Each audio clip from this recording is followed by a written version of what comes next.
Hey, what's going on guys? It's SoaR Dazs here. Today I'm excited to review the king of MMO mice, the G604. If you're curious of other mice I have reviewed, a playlist will be in the description down below. But this is really just the start of many. My goal is to keep this informative, quick, and really to the point. So things we're going to cover briefly are specs such as weight, length, audio click test, cord, glide on the stock feet, pros and cons, and really just wrap up with overall impressions and price point. So the G604 is really a heavier mouse built to the T with buttons. It has 15 programmable buttons as shown on screen. 6 of them are the left of the mouse near the grip, 2 buttons on the top left of the left mouse click, scroll wheel up and down, there's a Bluetooth button, a lock and unlock the scroll wheel button, and of course this mouse does not have RGB lighting. That really does help improve the battery life of the mouse, and it needs only a single AA battery which can last about 240 hours based on average gaming. The battery is put in the back of the mouse. Also, this is where you'll find the wireless dongle of the mouse when you first open the packaging. With that being said on the battery, let's discuss the weight with various batteries and how it really affect the overall mouse.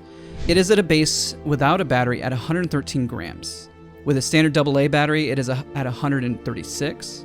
With a lithium AA, it is 126 grams, and with a lithium AAA converter, it is at 124 grams. So it is a heavy mouse clearly. It's an MMO preferred type, more for like World of Warcraft, League of Legends, anything like that. So let's talk about the dimensions of this. It is about 61 millimeters width towards the middle of the mouse, 127 millimeters lengthwise, and about 44 millimeters at its highest point. Here are the clicks, no background footage, just here strictly for audio. We'll start with the left click, now the right.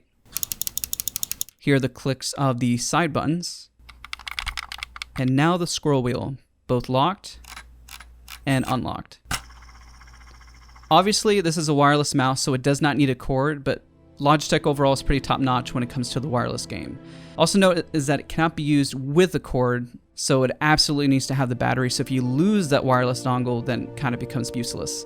It comes with a cable so you can kind of get the dongle closer. I recommend having the receiver at least 30 centimeters of the mouse just for maximum performance. It also kind of came with its own battery.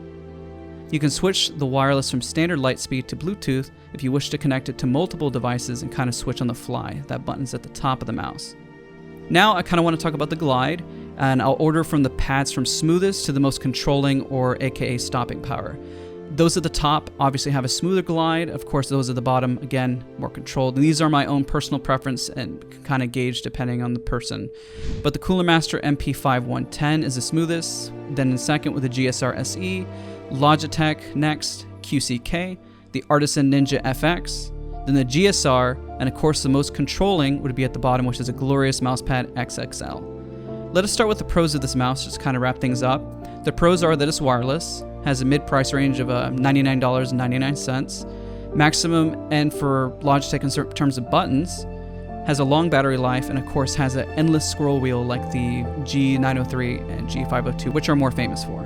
So the cons are, it really is a heavy mouse compared to any other Logitech mouse. It cannot be used with a cable. There's no RGB lighting, so if that really is something important to you, kind of the look. And of course the scroll wheel, this is kind of just a backtrack of the G903 and the G502. Kind of wobbles whenever you're moving the mouse relatively quickly. But if you have those mice, you kind of understand what I'm talking about. I have to say, despite its weight, the shape does feel great. It's a tad odd at the bottom. It also is a bit more rounded. Kind of helps with the overall flow and balance of the mouse. It feels more slightly tuned than the G502, so it's overall better balance. The grooves on the left and the right also allow for overall better grip. So again, it comes around $100, so it's not as expensive as the other Logitech mice, but also not the cheapest, kind of a mid-range. I do feel this mouse could be my main driver in terms of MMOs, office use, League of Legends, anything that needs more buttons. But for first-person shooters, I would have to defer more to the G Pro Wireless. Hope you found this video helpful. If you did, be sure to support by leaving a like, subscribe for more content, and I'll talk to you guys next time.